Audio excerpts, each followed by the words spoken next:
Noi come scuola Buzzati, questo è il secondo anno che interveniamo al festival e devo dire la verità, ero un po' titubante come direttore della scuola. Titubante in che senso? Ma cosa c'entra una scuola di giornalismo con un festival così? Mi sbagliavo e io sono molto contento quando mi sbaglio, perché vuol dire che mi metto alla prova. Mi sbagliavo perché invece il festival dà la possibilità di mettersi in contatto con delle realtà veramente molto diversificate e siccome il giornalista dovrebbe essere, vero direttore, dovrebbe essere immerso nella realtà, eccoci qua e abbiamo pensato quest'anno un attimino, visto il tema centrale del festival, la cura, e io pensavo, ma cura di che? E poi ci ho pensato 3 volte, normalmente mi viene dopo 3 volte qualcosa in testa, e dico, ma io faccio il giornalista, faccio informazione, la cura dell'informazione, perché l'informazione di oggi ha bisogno di essere curata? Secondo me sì. Chi fa informazione ha bisogno di essere curato? Io sì, perché sono vecchio, ma i giovani hanno bisogno forse di essere un po' così aiutati, magari qualche cura ricostituente e magari qualche certezza in più. Ecco, per venire qui abbiamo contattato un vecchissimo amico, vecchissimo per me, non per lui, perché lui era molto giovane quando l'ho conosciuto, che è il segretario della Federazione della Stampa, Franco Siddi. Alla mia sinistra c'è il segretario del sindacato regionale Veneto, Massimo Zennaro, che dopo ci parlerà di una legge molto importante. Ecco, il Franco Siddi in questo momento credo che per quanto riguarda la cura dell'informazione si stia dando da fare anche troppo, perché se c'è stato un momento in cui abbiamo toccato la crisi con mano, che si parla spesso di crisi qua, crisi là, il mondo dell'informazione credo che sia in un momento veramente complicato. Le televisioni commerciali mancano di ossigeno, i giornali, il Corriere della Sera era un colosso, abbiamo scoperto che è un colosso che purtroppo forse uno dei 2 piedi non è proprio così stabile più. I contratti di lavoro purtroppo non riusciamo a farli, o comunque se riusciamo a farli sono in caduta.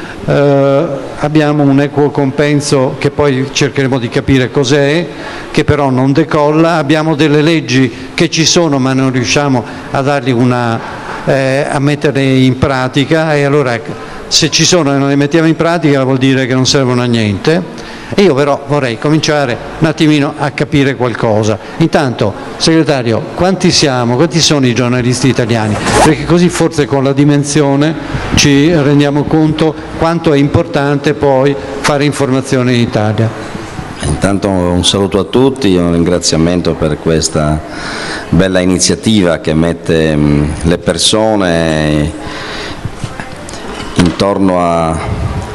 un progetto culturale che crea simpatia e crea animazione, soprattutto appunto culturale, e vuole capire le cose che viviamo con un clima appunto che è quello di un festival molto ben congegnato, con tanti temi che si intersecano tra loro e aiutano a vedere dal vivo la complessità delle cose, insieme i problemi e le prospettive con cui vanno affrontati o andrebbero affrontati per trovare soluzioni. La nostra professione, l'avete detto, oggi è un po' in crisi, come è in crisi soprattutto il lavoro. Quanti siamo? Poi parleremo della crisi, parleremo anche delle nostre aspettative, dei nostri sogni che comunque rimangono per certi versi e che li vogliamo tradurre per quanto possibile in azioni concrete, fattibili e attraverso però una visione della realtà tale quale è e non tale quale quella che vorremmo solo immaginare. Noi siamo non esiste una risposta, come dire, numerica secca sul quanti siamo, nel senso che se prendiamo l'albo dei giornalisti complessivamente siamo ben oltre 100.000 tra professionisti, praticanti e pubblicisti. Se prendiamo i soli professionisti siamo un po' di meno, intorno ai 40.000. Se prendiamo gli occupati più o meno stabili, cioè quelli che lavorano con contratto di lavoro regolare, per la gran parte a tempo indeterminato, ma anche parte a tempo determinato, siamo a 17.560. Questo è un numero invece più preciso. Se vogliamo considerare l'area del lavoro in qualche modo censita, in quanto risulta dai dati previdenziali, cioè di coloro che lavorando riescono anche quindi ad essere soggetti e contribuenti del sistema previdenziale, sia come lavoratori dipendenti che come lavoratori autonomi arriviamo a circa 39.000, considerando che poco più di 20.000, 24 mi pare, qualcosa del genere, si tratta di collaboratori autonomi dei quali però 7.000 non raggiungono 10.000 euro di reddito all'anno. Sono i collaboratori autonomi. Si va da coloro che guadagnano 1.200, 3.000 euro all'anno dei collaboratori autonomi, piccoli corrispondenti di paese, a coloro che hanno magari corrispondenze per i quotidiani locali di area e di zone, arrivano a 6.000-9.000 euro, a coloro che invece sono un'altra quota, che vanno per fortuna oltre i 10.000 e dentro i 20-22.000, che non sono tantissimi e che sembrano quasi in quest'area di lavoro un po' precario,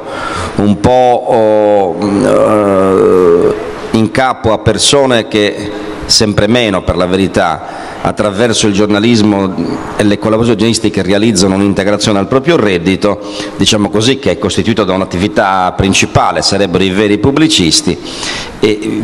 raggiungono quella cifra, ad altri che invece queste somme le hanno come reddito esclusivo, come capita soprattutto a tanti giovani in un tempo, nel tempo della precarietà del lavoro, dei giovani che studiano, si formano, fanno i master, 2 lauree e così via, e si devono coltivare ciò che c'è, si è costretti spesso a vivere appunto in un sistema in cui l'equo compenso poi non c'è, ma in cui non c'è neanche il sistema che li regge. Poi c'è quell'area più vasta di circa 55-60.000 quasi persone che non sappiamo chi sono. Io su questo sono anche un po' polemico a volte verso ciò che capita nel nostro sistema organizzativo, tra ordine eccetera, perché sono iscritti, hanno acquisito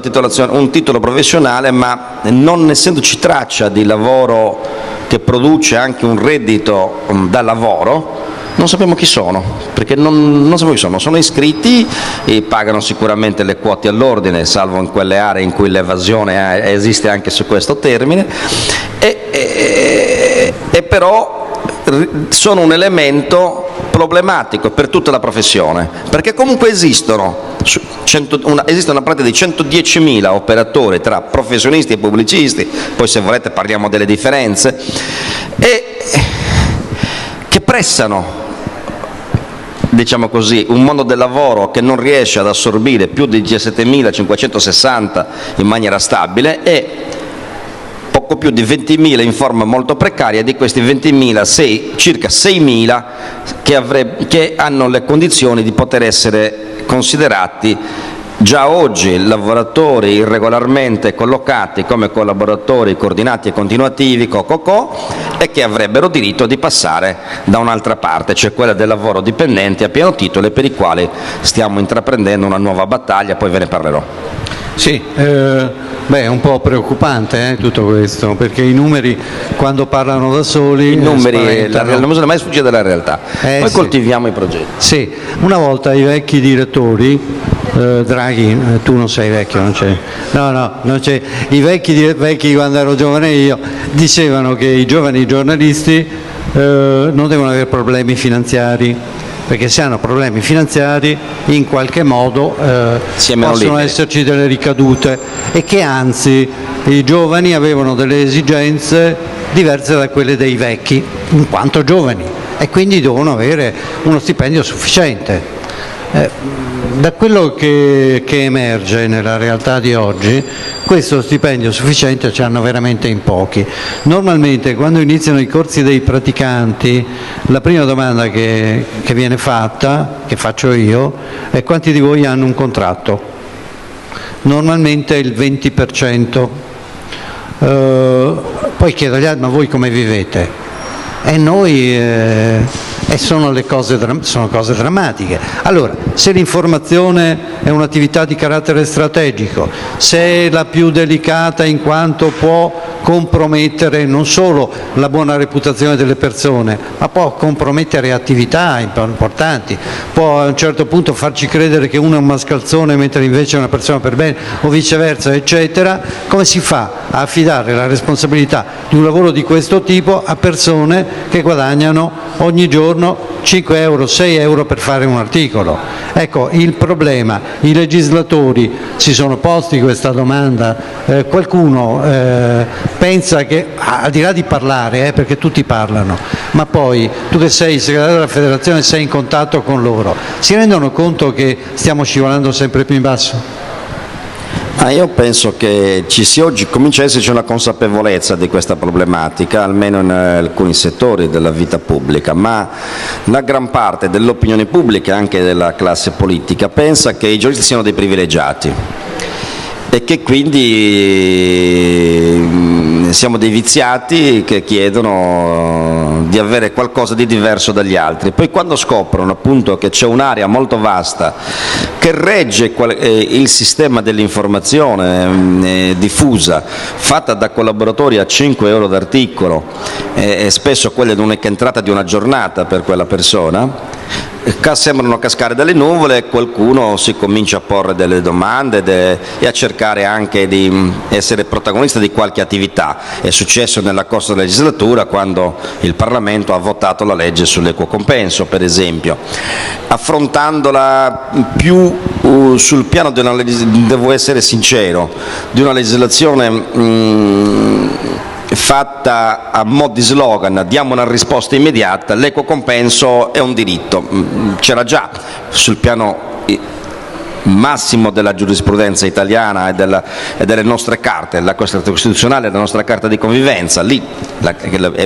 l'equo compenso è previsto dalla Costituzione, però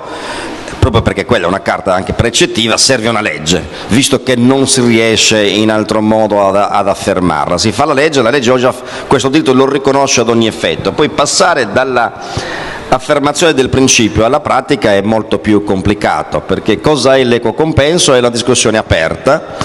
Il legislatore ha risposto con una commissione ministeriale che ha cominciato i suoi lavori. E l'equo compenso però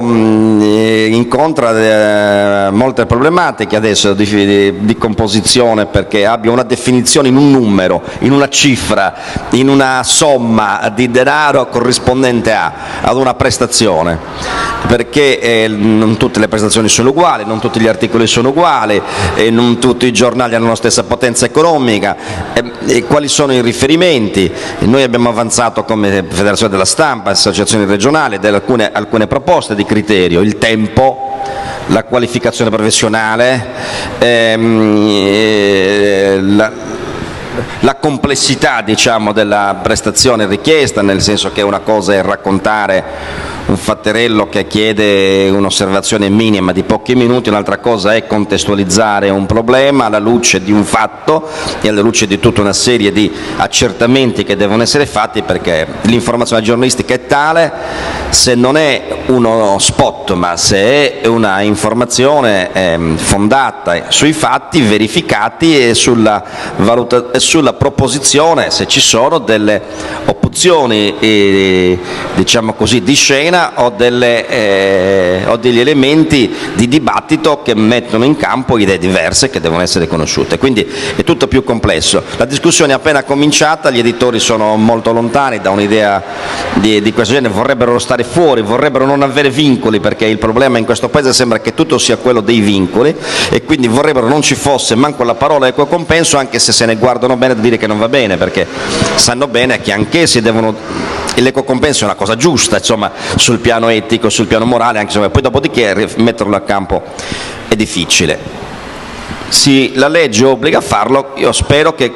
grazie a questa legge la negoziazione tra parti sociali possa avere una spinta in più, e laddove questa non dovesse trovare risposte, ci sia una parte che fugge, in particolare quella datoriale in questo caso, è evidente, perché noi non fuggiremo dall'idea di realizzarlo, è evidente che la legge e la commissione ministeriale dovrebbe fissare almeno dei parametri minimi di riferimento, e questo sarà non semplicissimo, perché avremo da fare i conti con il giornale di Rovigo, visto che avete parlato del giornale di Rovigo, che viene pubblicato in un'area importante quanto vogliamo, ma ecco, limitata territorialmente, e che ha delle risorse, che ha un patrimonio, che ha una possibilità di sviluppo X, e un'altra di un giornale che invece diffonde non qualche migliaio di copie, ma ne diffonde 100-200.000 in tutto il paese, e si propone magari, se è un periodico con un'attività editoriale raffinata eccetera, che può portare valere un po' di più. Non sarà semplice, perché noi ci provammo tanti anni fa, sono invecchiato anch'io, provammo a fare noi un patto interno di equo compenso nel 1994-95 e non riuscimmo, litigammo tra di noi, perché noi avevamo i corrispondenti del Gazzettino piuttosto che dell'Arena di Verona o della Nuova Sardegna, che è il mio giornale d'origine, che insomma loro prendevano 2.000-3.000 euro d'articolo, quando andava bene sembrava già una cosa importante, e volevamo portarli, poniamo, a 5.000. Avevamo però i corrispondenti di Monza, del Corriere della Sera, dicevano: ma no, come? Noi prendiamo 30.000, qual è l'equo compenso? Ecco, è sempre, ecco, perché sempre parlavamo di lire, quindi è sempre lì. E quindi, però, se troviamo dei parametri, noi abbiamo fatto dei passi avanti, però da allora ad oggi comunque abbiamo fissato delle regole, dei parametri, non funzionano molto, ma danno elemento di contenzioso. È brutto dire questo, contenzioso, noi preferiremmo non dover andare dai giudici continuamente o sperare che un giudice ci dia ragione perché c'è una legge o perché abbiamo fatto dei patti, ma abbiamo su questa materia trovato delle strade negli anni, una lettera di incarico, un obbligo di fissare in quella lettera quale sarà il compenso per ogni articolo. Ha avuto efficacia parziale quella norma, perché poi tu quando fai i patti devono essere rispettati, e non sempre chi fa rispetto da noi ma anche dagli altri. Adesso stiamo cercando di lavorare al nuovo contratto, andremo avanti, però ecco, la strada è aperta su questo punto. Come dire, io non mi arrendo, come non si arrende il Zennaro nel sindacato Verde, non si arrendono altri. È uno degli aspetti, è uno dei capitoli, diciamo così, della giustizia che dobbiamo recuperare. Anche perché noi gradiremo avere un compenso che poi speriamo sia più equo possibile, ma intanto un compenso. Massimo Zennaro sul tema che abbiamo appena toccato ha delle cose importanti da dirci. Sono importanti perché ieri la Regione Veneto ha presentato per la prima volta un progetto di legge per quanto riguarda l'assetto complessivo del sistema editoriale veneto. È un progetto di legge che è firmato dal gruppo, dall'ufficio di presidenza, per cui è un progetto di legge che dovrebbe avere anche una via abbastanza rapida. Il Presidente del Consiglio regionale Ruffato ha chiesto anche a noi di partecipare alla stesura con un apporto di idee e di contenuti. L'idea base di questa legge, ed è una giusta preoccupazione del mondo politico veneto, è che in questo momento stanno diminuendo le voci informative. Se diminuiscono le voci informative diminuisce la possibilità dei cittadini ad essere informati, e quindi è una via che va direttamente alla minore informazione e quindi alla minor democrazia. È una difficoltà che il Veneto sta in questo momento avendo, perché abbiamo una situazione difficilissima per quanto riguarda le televisioni locali, soprattutto, che hanno dei problemi proprio ad arrivare a mettere in onda le trasmissioni, conseguenza anche del calo della pubblicità, ma soprattutto della legge Gasparri, che ha portato alla digitalizzazione delle emissioni e quindi ha portato ad una diminuzione della copertura territoriale delle televisioni private, che fanno ancora più fatica, non ci fosse il calo della pubblicità dovuto alla crisi, ma fanno ancora più fatica a trovare la pubblicità perché non riescono a coprire il territorio, sono finiti in posizioni assurde del telecomando per cui la gente non sa neanche dov'è, e questa è una delle cause della crisi delle televisioni locali. Calo della pubblicità che ha avuto effetti, che sta avendo effetti molto pesanti anche su tutta l'editoria tradizionale, giornali e periodici. Ci sono i periodici legati al mondo cattolico che sono in profondissima crisi anche qui in Veneto, ci sono i giornali sia i piccoli che i grossi che fanno difficoltà a fare una raccolta pubblicitaria decente, per cui c'è una serie di segnali pesantissimi, sul mondo dell'editoria. Che cosa ha pensato quindi il legislatore veneto? In che modo affrontare questa crisi? È chiaro che una regione non può entrare in aspetti che sono invece di diretta responsabilità nazionale, però possono utilizzare ad esempio una leva fiscale che è quella dell'IRAP, dell'unica imposta regionale diretta. E il suggerimento che abbiamo dato alla Regione, che la Regione ha accolto, è di utilizzare una recente sentenza della Corte Costituzionale che dice che è possibile manovrare l'imponibile dell'IRAP, non l'imposta, non solo la percentuale. Questo che cosa ha portato al nostro suggerimento di esentare dalla base imponibile IRAP, per cui l'IRAP viene calcolata, non so se lo sapete, le aziende pagano l'IRAP sui dipendenti, cioè se una persona è dipendente di un'azienda finisce a fare monte imponibile IRAP, quindi il costo del lavoro, oltre ad avere tutte le sue tasse, ha anche questa tassa in più, per cui le aziende si rivolgono al lavoro autonomo che invece è esente IRAP. Questo è fornire, diciamo così, un'ulteriore motivazione, a volte un alibi alle aziende per dire non posso assumerti perché mi costi l'ira di Dio di tasse. È vero, il costo del lavoro diretto costa di più anche per questo. Allora che cosa abbiamo suggerito al legislatore? Il legislatore ha messo, Franco, dentro la legge che tutti i neoassunti nelle aziende editoriali vengono tolti dal calcolo dell'IRAP, per cui sono esentati, le aziende non pagano quel 4,9 di tassa regionale sulle assunzioni. Se a questo aggiungiamo che l'INPGI dà anche, l'INPGI è l'istituto di categoria, l'INPS praticamente dei giornalisti, dà anche un'esenzione per i primi 3 anni dopo l'assunzione, pensiamo che un'azienda a questo punto abbia meno alibi nel dire non ti assumo, ti faccio fare l'autonomo, perché se utilizza tutto ciò che ha e che può utilizzare, ha una riduzione del costo del lavoro che è attorno al 22-23%, numero importante e che può aiutare l'emersione del sommerso, può aiutare il passaggio dal lavoro autonomo al lavoro dipendente, perché come diceva bene prima il mio ex caporedattore Carruba, un giornalista deve avere molti problemi e ce li ha nel suo lavoro, ma non può avere il problema economico, perché se ha il problema economico è ricattabile e soggetto a condizionamenti. Io non posso fare 10 lavori per ottenere quei 1.000 euro al mese che mi permettono di andare a fare la spesa. Questo va al di là dell'equo compenso, è proprio una condizione preliminare al lavoro. Capisco che il mondo del lavoro in questo momento sia precarizzato, ecco, è precarizzato anche per i giornalisti, e questo però comporta un danno in più, che non è solo il danno al lavoratore, alla famiglia del lavoratore, ma anche un danno alla democrazia in sé e al diritto dei giornalisti ad essere informati, ad informare e dei cittadini ad essere informati. La legge prevede anche dei fondi per il rinnovo tecnologico delle aziende e dei fondi per la preparazione e per la formazione degli stessi giornalisti. Cioè l'obiettivo è dare sicurezza economica ai giornalisti e dare i mezzi alle aziende per assumerli e ai giornalisti i mezzi per essere il più qualificato possibile. Questo è il tentativo che sta facendo la Regione Veneto, ha chiesto anche a noi di dare una mano su queste cose qua, è un progetto di legge che adesso dovrà andare in commissione e poi in aula. Contiamo che però il mondo della politica veneta non perda questa grande occasione, che arrivi rapidamente ad un'approvazione della legge. Grazie. Signor Segretario,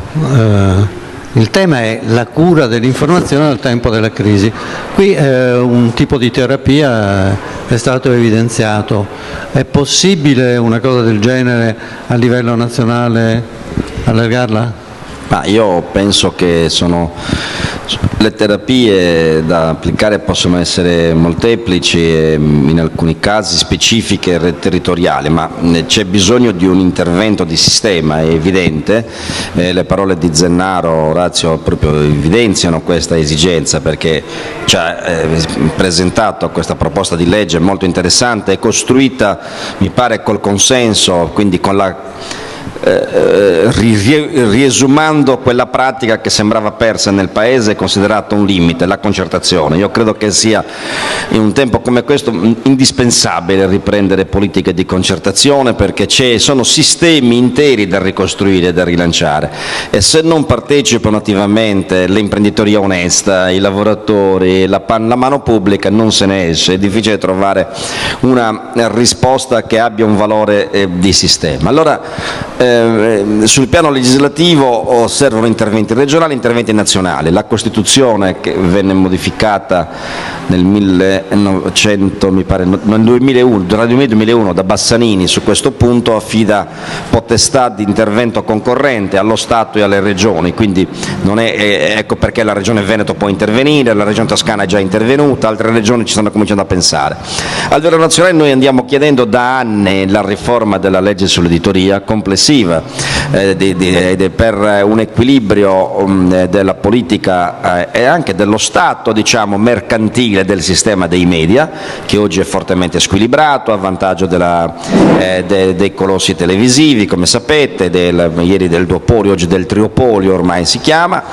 e stiamo chiedendo interventi poi specifici che mettano al centro l'informazione. Quale bene pubblico e quindi quale bene immateriale che è prodotto di un'attività umana. Le macchine non bastano per fare informazione, mentre in altri settori le macchine spesso possono sostituire nella produzione del bene quote importanti di lavoro umano. Nell'informazione o c'è il lavoro creativo permanente di una persona o non c'è. Certo, oggi con i codici, con gli algoritmi puoi far girare, diciamo così, delle informazioni, ma non puoi fare quell'attività di informazione sistematica, contestualizzata e così via, che chiede sempre l'intervento efficace e qualificato dell'uomo, e dell'uomo preparato, del giornalista, perché dovremmo distinguere tra chi comunque può e ha il diritto di scrivere sui giornali, di parlare nelle televisioni e così via, e chi fa l'informazione professionale. Quindi noi stiamo chiedendo da anni questo, e recentissimamente ancora abbiamo rilanciato due ipotesi di intervento, una per l'immediato e per l'emergenza e una per la prospettiva, stando attenti che le proposte per l'emergenza siano orientate per andare, come dire, a saldarsi in un disegno di nuova prospettiva di sistema. Per cui proprio il 6 agosto abbiamo siglato un'intesa, non solo noi ma anche gli editori, ma anche il mondo delle cooperative editoriali, il mondo degli autori, con il governo, perché si facciano alcuni interventi d'urgenza. C'è bisogno proprio di interventi d'urgenza per evitare il collasso, perché se si interviene più avanti a babbo morto, come si dice dalle mie parti, e quindi a sistema collassato, non si va da nessuna parte. Abbiamo chiesto quindi alcuni interventi importanti proprio nell'area del lavoro, cercando di immaginare che occorre porre in qualche modo un limite all'uscita infinita di giornalisti dai giornali, in nome della crisi economica che mette molte imprese in difficoltà a pareggiare i conti o a tenere il deficit in termini contenuti, e sapendo che se i giornalisti continuano ad essere mandati fuori, i giornali continueranno a perdere qualità informativa, peso, prestigio, valore, in una parola, e quindi che occorre trovare uno strumento di sostegno in questi anni, non solo per quanto riguarda i giornali di idee o gestiti da attività cooperative, ma anche in termini di politica industriale vera e propria. Quindi chiediamo un rifinanziamento di tutti gli interventi sociali, di protezione sociale, orientati però allo sviluppo. Da un lato non diciamo no ai prepensionamenti, che hanno falcidiato l'occupazione e anche fatto perdere memoria storica, fatto perdere a molti giornali, diciamo così, qualità informativa nel breve periodo, con tante intelligenze mandate anticipatamente a casa, considerate vecchie, pensionande a 58 anni, per esempio, quando sono al meglio della loro esperienza, molte di esse, e trovando delle formule per, se possibile, per in casi di crisi in cui ci sia la necessità anche di alleggerire dei costi attraverso, si proceda con un intervento binario, accompagnare verso la pensione più lentamente questi colleghi che oggi vengono invece espulsi rapidamente a 58 anni, magari con un intervento di sostegno economico per le imprese e per il loro salario, e finanziando borse di studio, borse lavoro più che di studio, per 3 anni per giovani che, stando a fianco ancora a queste esperienze, possono entrare, diciamo così, gradualmente nell'attività professionale, godendo di quella scuola supplementare che solo nei giornali in via diretta diventa finale, diventa concreta, oltre alla scuola che è fondamentale, e poi dopo portare questi colleghi anche attraverso le politiche degli sgravi, con l'IRAP o con gli sgravi che abbiamo fatto noi contrattualmente attraverso l'Impigi, all'assunzione definitiva. Questa idea è in campo, non so se avrà davvero uno sviluppo a livello governativo, perché lo Stato dice di avere pochi soldi in cassa, al governo piace, vedremo già dalla fine di questo mese di settembre se ci sia o meno la possibilità di tradurla in norma. Il governo si è impegnato comunque a recuperare 30-40 milioni di euro per intervenire sulle politiche sociali. Anche questo ci aiuterebbe comunque, a prescindere. Noi vorremmo una politica sociale non solo orientata, diciamo così, ad accompagnare i redditi con politiche di reddito di sostegno coloro che stanno perdendo il lavoro in anticipo, coloro che sono costretti a contratti di solidarietà o a cassa integrazione. Li vorremmo anche per creare nuova occupazione. È fondamentale. Il sottosegretario Editoria si è impegnato in questo senso, vedremo se riuscirà a mantenere gli impegni. Una parte degli editori pensa che basti semplicemente avere i soldi per pagare i costi dei prepensionamenti. Noi pensiamo che questo non sia sufficiente. Abbiamo avuto più di 1000 prepensionamenti noi in 4 anni, e molte aziende hanno quindi alleggerito di molto i costi, ma questo non ha risolto il problema. Non lo ha risolto per 2 ordini di motivi: perché c'è stato in contemporanea un avanzamento del processo di trasformazione tecnologica e industriale, che vede aumentare l'offerta di informazione complessiva, aumentare probabilmente anche l'attenzione dei cittadini verso i media in termini di lettura, di ascolto e così via, ma farlo attraverso mezzi che costano poco o che ti offrono un'informazione fast food, diciamo così, da consumare in fretta, senza troppi fronzoli, e che ti viene offerta gratuitamente. È chiaro che così è difficile creare il sistema, diciamo, produttivo e qualificato. Bisogna sapere che qui occorre lavorare in un progetto nel quale serviranno risorse, impegni, costanza e anche il ritorno sì all'assunzione del rischio di impresa in maniera più seria da parte degli imprenditori, soprattutto dell'editoria, perché per 15 anni gli editori in Italia hanno avuto, come in tutta Europa e in tutto il mondo, perché pagano tutti la crisi, momenti straordinari in termini di risultati e non solo di potere derivato dalla proprietà dei media. Soldi, pubblicità che arrivava, anzi si inventavano pagine in più per avere più pubblicità e quindi più soldi. E questi soldi quasi mai sono stati investiti nel capitale umano, nella innovazione professionale, nella formazione e così via. Sono stati investiti al massimo, quando andava bene, in qualche rotativa e nei computer nuovi. Il resto sono stati portati a casa. Oggi siamo negli anni delle vacche magre, che durano ormai da 3-4 anni e purtroppo non sappiamo ancora fino a quando. Si ipotizza un momento di difficoltà ancora almeno triennale, nel quale si sta ridisegnando la geografia, la mappa della dislocazione della professione. I giornali non è che non servono più o non hanno più incidenza. Possono raggiungere gli stessi risultati di un tempo, di quando vendevano, io non so il Gazzettino quanto vende oggi, ma vendeva un tempo molto più di 100.000, adesso non so se è ancora molto più di 100, credo sia un bel po' sotto, però credo che i lettori complessivi del Gazzettino possono tornare ad essere 120.000 attraverso la lettura del giornale di carta, quello del web e altre offerte. Chiaramente non tutte danno lo stesso risultato economico, va visto in un disegno di sistema, e la stessa cosa vale per il Corriere della Sera, di cui ha accennato prima Orazio. Il Corriere della Sera non vende più 600.000 copie, che erano tra l'altro un po' drogate nei numeri proposti, ne vende circa 400.000. È chiaro che questo determina un problema anche economico, ma è vero che è il secondo sito di informazione italiano che ha più di 1 milione di contatti al giorno. Allora, la realtà è che questo nuovo segmento, che è in parallelo e che è sempre Corriere della Sera o che è sempre Gazzettino,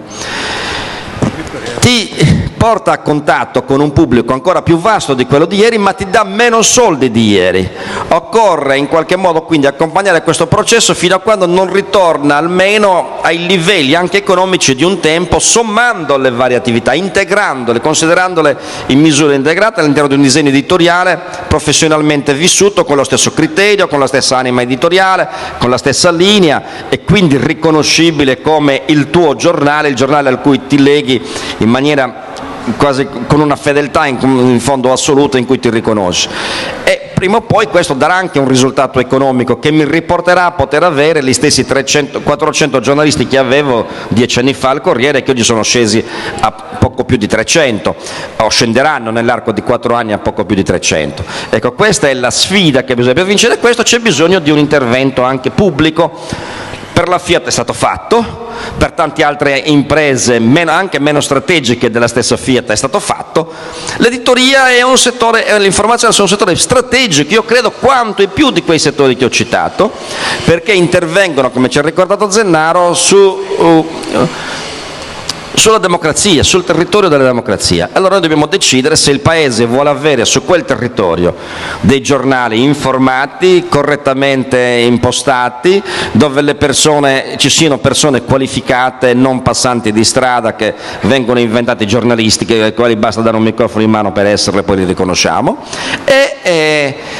vuole quindi avere a che fare con un'informazione che torni a rispondere a codici etici, ai codici della deontologia, al rispetto della verità, come si dice nella legge, che è bellissima, sostanziale dei fatti, piuttosto che al principio di valutazione della propria fazione da mettere sopra ogni cosa. Ecco, tutto questo è una sfida che va vissuta e vinta, e quindi dal punto di vista morale, ma ha bisogno anche di quella spinta legislativa, di quegli interi strumenti finanziari essenziali per i quali da soli noi non ce la facciamo, né noi giornalisti, direi oggi in questa fase, neanche gli editori,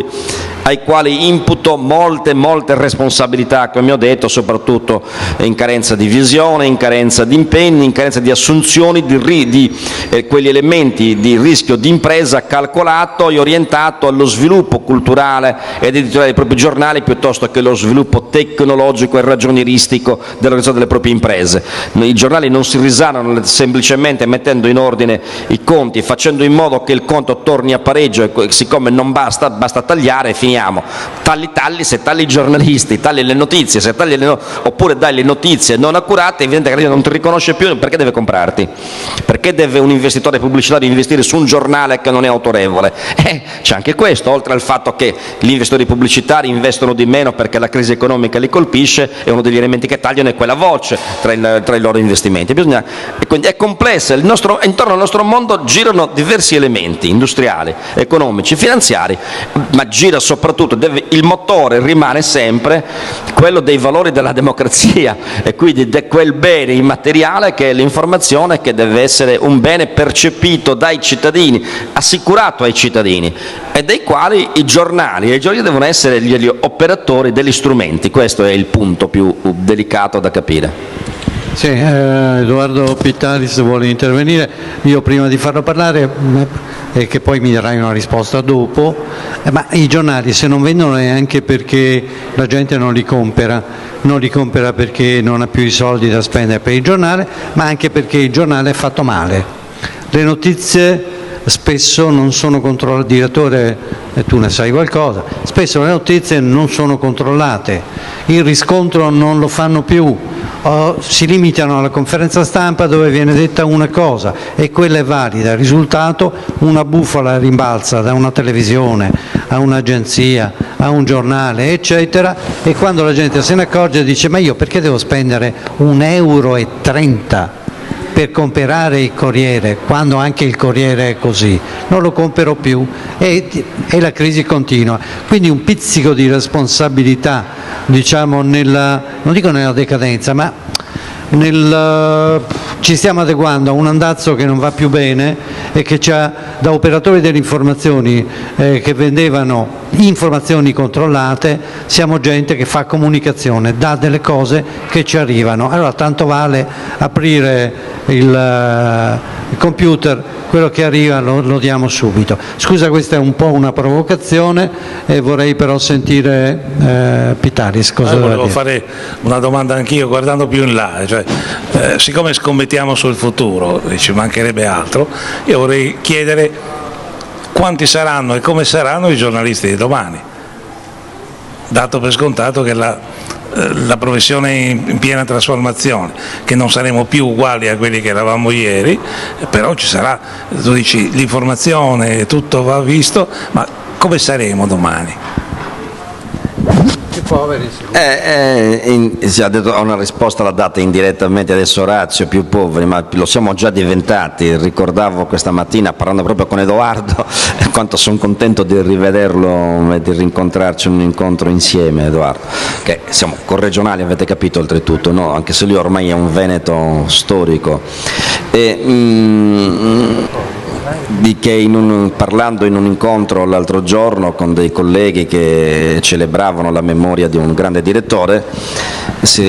un anziano collega, ma che allora era un ragazzino,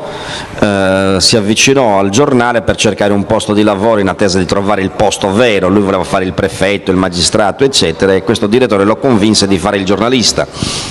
che sarebbe stato molto meglio anche dal punto di vista economico, e in effetti per decenni il giornalista era pari al magistrato anche come stipendi, se non di più. Oggi molti pensano anche nell'opinione pubblica che sia ancora così. Per qualcuno è così, per chi si limita a immaginare che tutti siano Vespa o De Bortoli, i grandi direttori eccetera, che hanno i contratti, diciamo così, di quel livello, ma la massa è un'altra cosa, quindi più poveri sì. Ma domani sicuramente siamo già oggi tanti di più di quanto erano allora i giornalisti, quando guadagnavano bene ed erano ricchi. Comunque sia, nel sistema abbiamo detto sono almeno 40.000 quelli che ci gravitano tra dipendenti, non dipendenti, freelance eccetera, e io penso che quel numero 40-50.000 sia il numero sopportabile dal mercato, però con varie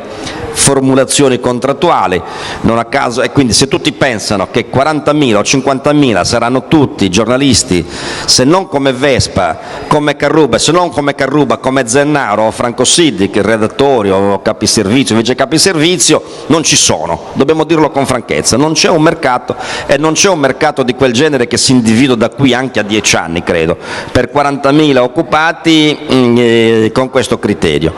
Però 40.000 che tra attività dipendenti, attività non dipendente, parasubordinata o lavoro autonomo saranno come minimo necessari. Il punto è intendersi in che modo saranno giornalisti e quali redditi avranno. Allora, è evidente che noi dobbiamo sempre di più avvicinare i due poli, quello del lavoro autonomo e quello del lavoro subordinato,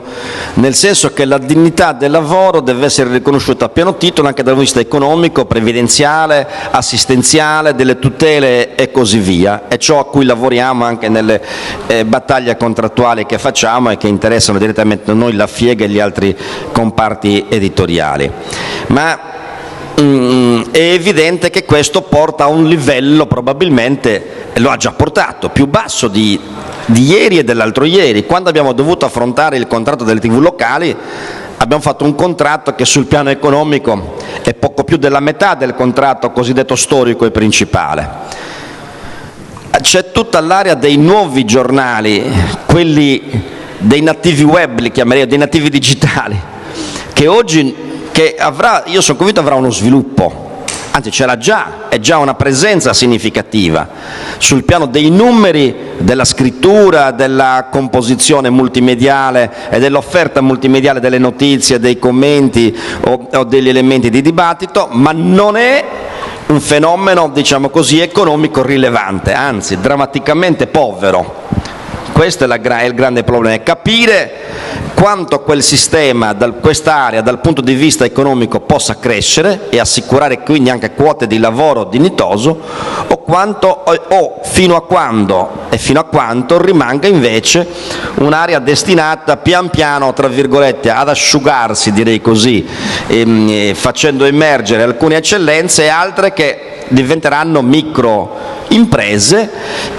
che assicureranno però comunque una vita dignitosa a poche persone. Qui cambierà molto, Edoardo, secondo me sta già cambiando, dobbiamo capirlo questo. Tutti coloro che stanno nel sistema si avvicinano, sperano di essere, è giusto che sia così, e devono coltivarlo quel sogno e lavorare per quell'aspirazione. Grandi redattori del Corriere della Sera, della Stampa, siamo qua, del Gazzettino, della Nuova Venezia, del Mattino, dell'Arena di Verona, eccetera, ma se questo non capita occorre capire, perché non tutti ci potranno entrare, 1 su 10 o 10 su 1000, probabilmente più semplice così, oggi, fra 2 anni sarà diverso, spero, e bisogna capire quanta quota di lavoro autopromosso, quanta realtà di lavoro sarà frutto di autoimprenditorialità del giornalista, che però diventa anche un'altra cosa in contemporanea. In altri paesi questo fenomeno è già diffuso abbastanza, ma anche in Italia comincia ad emergere associazioni professionali, gruppi di giornalisti che si creano un sito web di città o di grande quartiere nella metropoli, che raccolgono un po' di pubblicità e tirano fuori 3 stipendietti più o meno dignitosi, almeno come quello di un insegnante di scuola media. E questo per noi è una sfida pericolosa, difficile, direi pericolosa. Per noi che siamo dall'altra parte o che siamo arrivati da un'altra generazione lo troviamo complicato, però dobbiamo sapere che dentro questa sfida siamo, quindi una professione articolata, diffusa, che ha bisogno però di avere un suo radicamento etico e identitario. Se non ce l'ha non è più una professione, è un'altra cosa come qualsiasi altro mestiere, e noi dobbiamo cercare di evitare questa confusione. Se abbiamo la capacità di evitare questa confusione, per il giornalismo nuovo c'è uno spazio, altrimenti diremo giornalismo a ciò che giornalismo non è, e però non ci potremo lamentare troppo se rimarrà in Serie C. Sì, allora, la multimedialità è una cosa ormai acquisita e essenziale, se no non si lavora. Però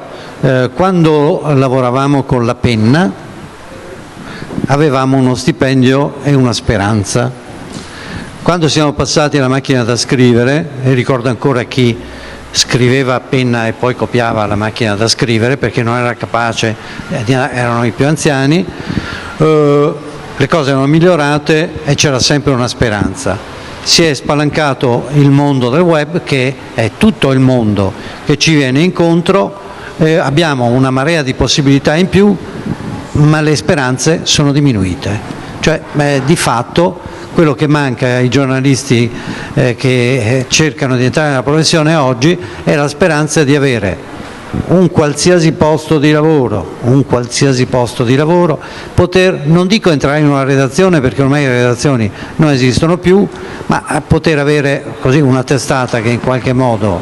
li motivi, e poi avere un minimo di possibilità di sostentamento, perché noi tutti dobbiamo vivere in qualche modo, insomma. E ecco che la speranza di fare il giornalista come l'abbiamo fatta noi proprio non c'è più, credo che sia un altro mondo. Ma allora, scusami, e vorrei, perché qui è una cosa abbiamo una responsabilità. Cosa diciamo ai giovani che arrivano e che vengono alla scuola? Per esempio, io, per quanto mi riguarda, che vengono alla scuola, cosa gli dico? Guarda che se vai a fare lo stagnino, se vai a fare l'elettricista, visto che l'elettricista per mettere le canalette eccetera si servono 5.000 euro, va a far quello, fai una scuola professionale, adeguati, ma è inutile che vieni qua, perché di questo non vivrai più. Siamo arrivati a questo punto, ecco, la speranza gliela possiamo dare ancora? Io penso che dobbiamo dare ancora la speranza, dobbiamo togliere la speranza. Io non sono d'accordo a togliere la speranza, anche se oggi, se penso che all'ordine vanno a dare l'esame ancora 1 migliaio, fino a 2 anni fa 1200-1300 persone all'anno, adesso credo che siamo tra i 900 e i 1000, e i posti di lavoro stabili o, diciamo così, classificabili come lavoro dipendente regolare sono circa 150 all'anno i nuovi, con l'eccezione di quest'anno alla RAI che ne prende un po' di più, ma il saldo diventa negativo per le uscite maggiori da altre parti. E credo che si debba sapere che questi problemi rimangono, è evidente. Io dico che chi vuole tentare questa professione deve avvicinarsi sapendo che deve avere una buona preparazione, quindi è giusto che si formi bene, culturale, deve conoscere la storia, la geografia, un po' di lingue se possibile, capire un po' di politica internazionale, di affari, di economia, non è che si può essere, poi ci specializza. Se possibile deve prepararsi avendo alle spalle o preparandosi anche un'altra professione, una via d'uscita, perché altrimenti noi andiamo a creare, ieri diceva una parola grossa, non mi ricordo se era Edoardo in macchina quando ci siamo visti o qualche altra persona in treno, aspiranti suicidi. Noi non possiamo alimentare gli aspiranti suicidi. Dobbiamo aiutare le persone e i giovani ad essere consapevoli delle sfide del proprio tempo, che sono diverse da quelle che avevamo noi. Noi abbiamo attraversato un tempo difficile, ma con un paese che comunque era progressivamente sempre in sviluppo. Noi siamo precipitati, tutti noi e tutto il mondo occidentale, in una fase in cui torniamo un po' tutti indietro. E allora, siccome però sappiamo che si può e si deve andare avanti, dobbiamo prepararci a fare non solo il giornalista nella propria vita, quindi per una fase il giornalista, per un'altra fase un'altra, e ad avere anche qualche altra competenza per fare qualche altro mestiere se non riusciamo a trovare uno sbocco, perché altrimenti restiamo lì con pochi colleghi della nostra generazione che, non avendocela fatta a 45 anni, hanno continuato a insistere e poi sono arrivati a 70 senza avere una pensione perché non l'hanno, penso a Bruno Conte che conosci, no? A qualche altra persona. Questa è una situazione reale che bisogna avere bene impressa. Dopodiché in questo mondo comunque le condizioni per un sistema di vita dignitoso ci sono, minime, laddove esistono le realtà organizzative e produttive di tipo industriale dell'informazione, sapendo che abbiamo un mondo che è in fase di riassetto nel nostro sistema. Dall'80 in poi è stato sempre un andare in avanti, un po' drogato per la verità. Noi abbiamo fatto contratti anche d'oro in 30 anni, compreso l'ultimo, io direi, che abbiamo fatto in una fase già di crisi, ma portammo a casa in prima battuta 248 euro, in seconda mi pare 160, circa 400 euro per 4 anni. Non lo porta nessuno, sembra tanto, però l'abbiamo portato a prezzo di altri sacrifici, rinunciando a qualcosa che c'era, quindi in parte pagato da noi stessi. Ma nel frattempo le imprese editoriali avevano goduto in quegli anni di grandi aiuti per la carta, per comprare le rotative, eccetera, e quindi non se ne erano accorti quasi anche dei costi. Oggi è tutto cambiato, la precarietà del lavoro intellettuale è di tutti, non è solo del giornalismo,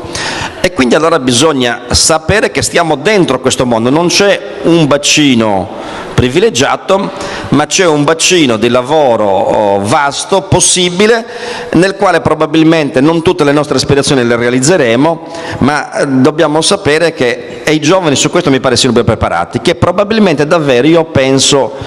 lo dico da qualche tempo, suscitando anche qualche scandalo all'interno, probabilmente 18.000 giornalisti che per tutta la vita facciano questo, può darsi che da qui e già a 10 anni non ci siano più, nel senso che torneremo ad essere magari 20.000 occupati stabili, io spero anche 25, faremo di tutto per arrivare a questi traguardi nei prossimi anni, sia pure con diverse formule contrattuali, col part-time assistito, con quello che si può capitare, o con la trasformazione dei co-co in lavoro dipendente. Però credo che avremo una visione di professione un po' all'americana. Purtroppo da questo punto di vista la globalizzazione ci contagia, e in parte come capita anche in Germania, dove salvo già oggi le figure standard, le figure di guida, le figure di macchina, di conduzione, le figure che si sono affermate primariamente, una parte di queste persone dopo un po' della propria vita fa anche un altro mestiere. È una cosa che non vorrei, perché vorrebbe dire che si perde qualcosa, ma penso che ci dovremmo forse un po' abituare a questo. In ogni caso è bene sapere che 100.000 posti di giornalisti, ecco, da qui a 10 anni non ci saranno, in maniera perlomeno immaginati come li abbiamo vissuti noi, o come vorremmo che fossero vissuti almeno in una linea mediana, diciamo così, di riferimento, con un contratto base, il redattore ordinario, lo stipendio minimo tra i 1.500 e i 2.100 euro oggi, per quello che non lavora la domenica, che non lavora con straordinari, che non fa notturni, che non fa festivi, perché altrimenti lo stipendio è di più, è evidente. Ecco, già questo dobbiamo saperlo. L'importante è che responsabilmente abbiamo cognizione chiara di questa realtà e del suo possibile sviluppo. Perfetto. Allora Churchill mi pare che diceva: il giornalismo è un mestiere bellissimo, basta saperlo abbandonare presto, no? Volevi intervenire tu, giusto? Dunque, io questo dibattito sono state dette quasi tutte cose che condivido, cose sane e sagge, però è stato tenuto molto poco in conto il nuovo settore. Tu ne hai accennato, ma il settore di internet, forse se tu vai lì trovi tanti di quelli che non sai che stanno facendo, sono lì e sono sfruttati in siti come il mio anche, cioè io sono editore e direttore del mio sito, è unews.it. Io cerco di pagare i giornalisti come si possono pagare, però non nego che una parte, soprattutto quelli più giovani che vogliono diventare pubblicisti, sono pagati pochissimo per quello che gli serve per diventare pubblicista. Non scrivono quando gli pare, cioè diciamo c'è un atteggiamento democratico, però quello è il settore che cresce. Se tu vedi, almeno io ho visto i dati di recente, l'unico settore che ha un più nella pubblicità è il nostro. E allora cos'è la sfida? Secondo me la sfida vera adesso che c'è, e diciamoci, noi siamo vecchi giornalisti, io sono uno di quelli che guadagna tanto, sono ancora vecchio iscritto, io guadagnavo tantissimo, ora ho un sacco di soldi di pensione, quindi io personalmente non ho da lamentarmi. La verità è che io sono andato via da caporedattore centrale, ho dato le dimissioni dalla PICOM, quindi diciamo la mia situazione è buona. La questione è che vera è che adesso la stampa deve confrontarsi col mercato. Quanti di questi giornali, grandi giornali ai quali abbiamo lavorato, stavano sul mercato? Nessuno. Cioè, il Corriere della Sera non sarebbe in grado, non è mai stato in grado di mantenersi. Lo stesso vale per Repubblica, un po' meglio. Gruppo Espresso è quello che forse sta più sul mercato. Il Sole 24 Ore, che andava molto bene, anche quello è in crisi. Allora, i colleghi, io sto a Bruxelles, dice questo incontro se fosse a Bruxelles, i colleghi italiani che vengono a Bruxelles per scrivere 3 articoli a settimana costano al giornale tra 25 e 30.000 euro al mese, perché è così. Allora diciamo, tu spendi 30.000 euro al mese tra stipendio, rimborsi spese, stipendio, casa, scuola dei figli, indennità, lo so perché lo sono stato anch'io corrispondente a Bruxelles e costava la mia testata un sacco di soldi. Ha senso questa cosa? No. La mia testata, la PICOM, una grande agenzia è stata, che ha formato molti giornalisti che ora erano miei, io ero il capo del politico, Bei di Repubblica l'ho formato io, Tonia Mastroboni che sta alla Stampa, ma PICOM non aveva ragione di esistere economicamente. La PICOM è stata fatta perché Lucia Annunziata è riuscita a convincere quelli di Fastweb a cacciare una quantità sterminata di soldi per fare questa testata. Ora, il mio sito, torno rapidamente al mio sito come esempio, perché io sono convinto che lì sia la nuova frontiera. Io sono quello che ha invertito i dati, io mi sono assunto, cioè il mio sito è nato un anno fa senza assunzioni, io dal 1° settembre sono stato assunto dal mio sito. Abbiamo un piano industriale per il quale da gennaio dell'anno prossimo cominceranno altre assunzioni. Quindi è tutto molto piccolo, gli stipendi non sono più quelli, cioè io mi sono assunto, grazie alle cose che dici tu, il mio stipendio lordo è mi pare 1.200, però l'azienda non spende quasi nulla e il mio netto saranno 1.100 euro al mese. È poco rispetto a prima, certo è poco,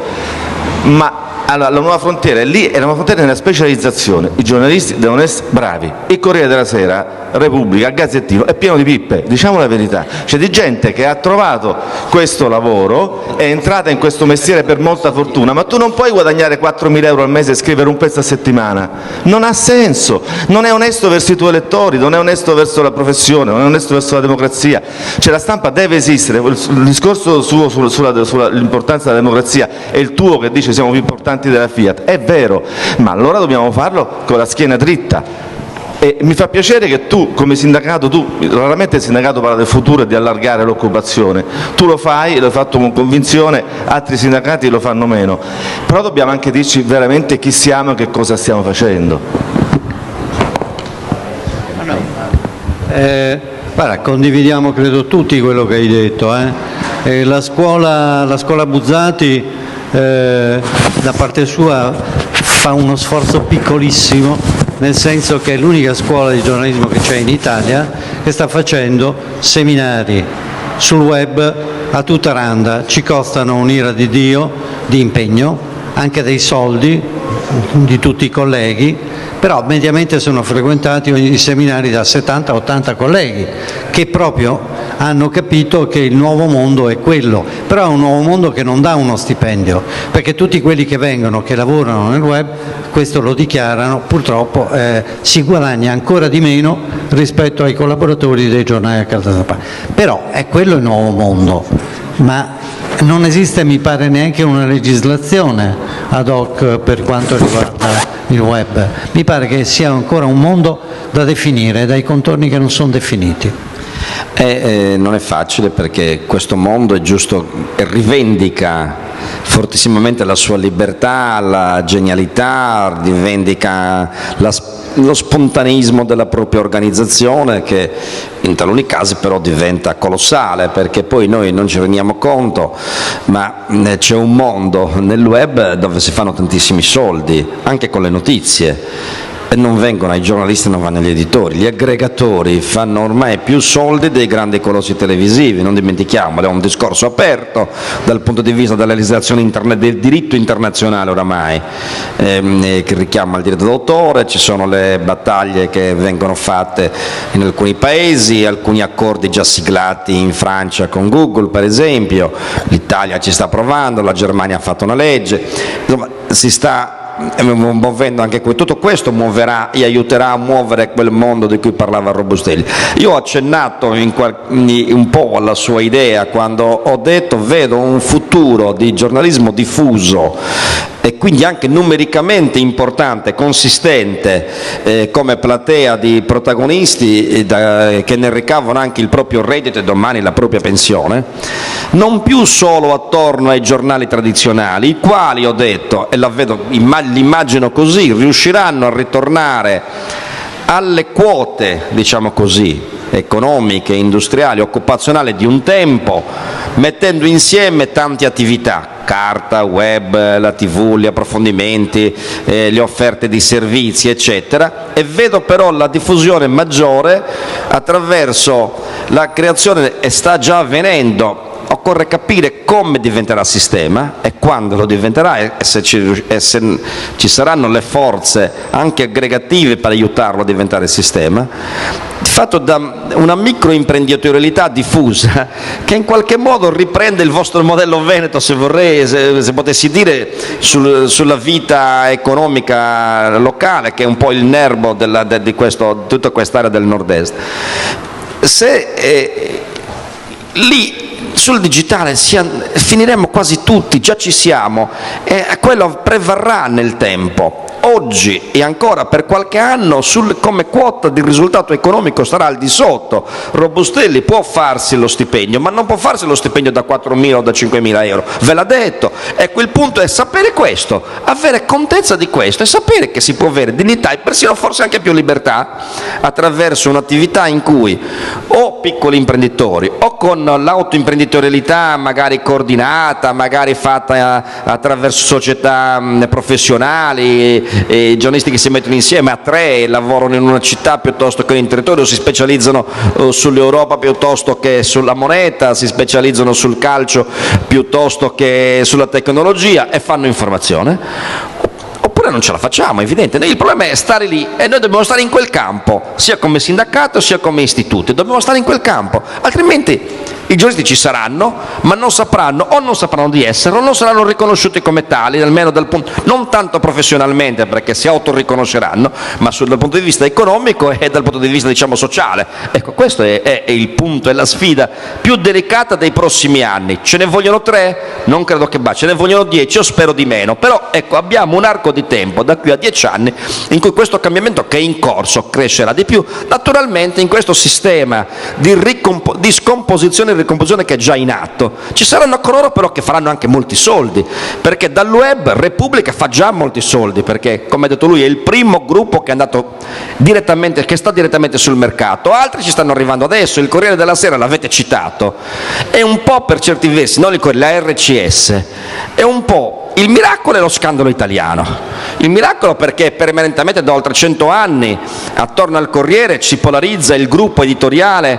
più influente in Italia, capace di influenzare le politiche, i governi e di stabilire anche chi sono e quanto devono durare, eccetera, più di tutti gli altri, da 100 anni.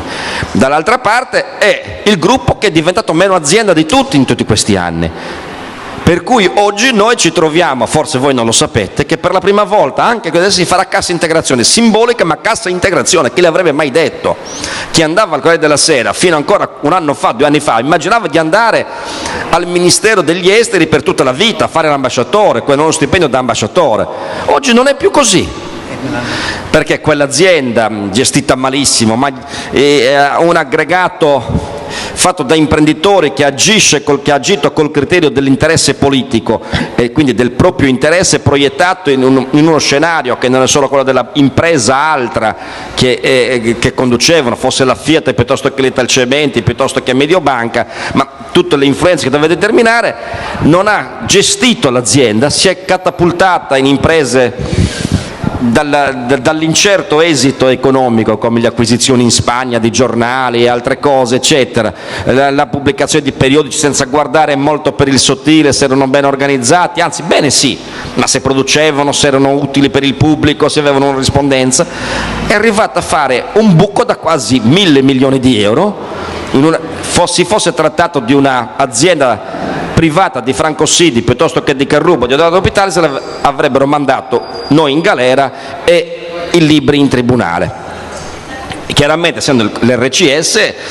ha una potenza di fuoco incredibile, hanno trovato di volta in volta dei sistemi da parafulmine per reggerla in piedi, fino a che hanno approcciato un momento di non ritorno e quindi hanno dovuto decidere un piano obbligato dalle banche, dalla contingenza, diciamo, europea, eccetera, che ha imposto dei patti di tenuta per le banche anche di tutti i paesi aderenti alla Banca Europea, che hanno costretto il gruppo RCS a fare un piano di ristrutturazione che anche noi abbiamo subito, perché in gran parte è un piano bancario prima ancora che editoriale, per cui l'RCS ha venduto 5 periodici al tenimento dei costi proprio perché sono sul mercato e vogliono intervenire, dicono loro, preventivamente,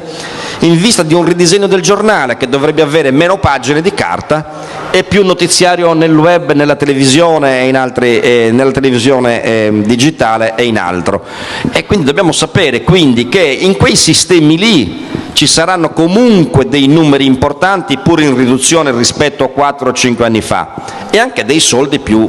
importanti, perché quelli sono colossi e poi che continuano a calamitare attorno a loro risorse importanti, cioè il web di Repubblica e anche quella del Corriere della Sera cominciano a fare molti soldi. Le quote di pubblicità che si spostano, le quote di pubblicità crescono nel web, ma in termini di massa monetaria ad oggi non fanno ancora molta massa, cioè siamo già anche in queste imprese importanti, a Repubblica stiamo arrivando intorno al 20% rispetto alla carta, al Corriere siamo più sotto, ma tutti gli altri sono sotto il 10%.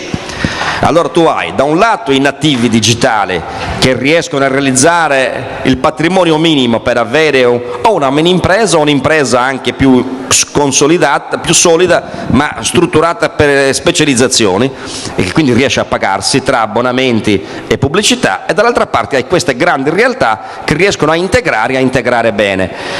Il problema è cercare di assecondare questo processo in cui crescerà sempre di più il web, si abbasserà sempre di più il reddito della carta, diciamo così, non scomparirà mai del tutto la carta, il marchio della carta, è questo che non capiscono gli editori storici, il marchio della carta è un marchio comunque di prestigio. E su quello devi investire, cioè il marchio invece la gran parte lo considera ragionieristicamente, o meglio, non usiamo questo termine, diciamo da dottore di economia, lo considera un valore patrimoniale da valutare ai fini del bilancio che tu devi depositare in tribunale. Non va bene, il marchio deve essere utilizzato per realizzare intorno al marchio lo sviluppo di quel prodotto che è l'informazione, che ti ha permesso di affermarti. Se tu non investi sul prodotto, che è l'informazione, che la devi fare con i giornalisti e che quindi più di tanto non li puoi tagliare altro ma non quello più di tanto, non ci siamo. Questa è la cosa più delicata. Tutti continuano a buttare delle robe, ma bisogna essere, essere seri e riportare a misura reale tutto, perché i bilanci dei nostri giornali sono stati per anni drogati. Se a un marchio come l'Unità tu gli attribuisci ancora 25 milioni di euro sapendo che oggi se ne vale 2 è molto, è evidente che hai creato uno squilibrio, ti sei illuso, ti sei messo a posto per avere un credito bancario ma non ti sei messo a posto per creare uno sviluppo. Bene, allora io direi che possiamo chiudere, però le ultime riflessioni mi invitano a farvi partecipare ai nostri seminari sul giornalismo web. Sì, adesso, prima fammi dire perché è importante. Noi abbiamo fatto 2 corsi sul giornalismo online che sono durati, ogni corso durava una settimana, proprio con 8 ore giornaliere. Abbiamo fatto 12 seminari sull'informazione web, chiamando gente che lavora. Crediamo di aver fatto dei passi avanti, nel senso che dici tu, tutti quanti ci hanno riferito, quelli che lavorano sul web, che però c'è moltissima strada da fare, le risorse sono poche e soprattutto il guadagno per il momento è poco, la pubblicità cresce ma da poco, però è il mondo di domani, allora bisogna attrezzarsi al mondo di domani, credo, no? Insomma, a me è piaciuta molto questa mattinata, intanto ti ringraziamo tutti perché so cosa ti è costato venire qua. Ci ha permesso un attimino... Ringrazio io per questa mi piace, mi dà carica. Ma senti, ci ha permesso un attimino di parlare dei nostri problemi e di parlarne tranquillamente, senza vergognarci. Siamo in difficoltà, i ragazzi che vengono non prendono una lira, speriamo che adesso con questa legge qualche certezza l'avranno. L'equo canon era una legge, adesso c'è l'equo compenso, l'equo canon avevano trovato il modo di eluderlo in tanti. L'equo compenso sono certissimo che troveranno altro modo per eluderlo, però noi siamo qui proprio per cercare un attimino di metterci una pezza. Intanto confidiamo nel fatto che il dottor Draghi, direttore della Voce di Rovigo, è partito da Rovigo per venire qua per parlare con noi e stare con noi tutto il giorno. Nel pomeriggio ci saranno i tuoi direttori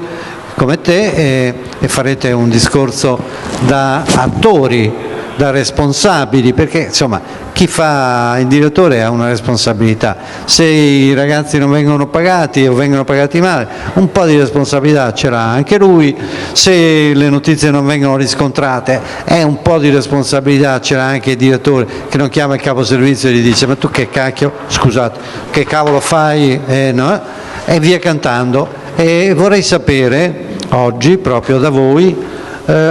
che cura ci può essere per l'informazione, perché noi qualcosa dobbiamo fare, no? Non solo stare a guardare, siamo degli attori. È stato un enorme piacere stare insieme a voi, vi ringrazio e buon appetito a tutti, a più tardi.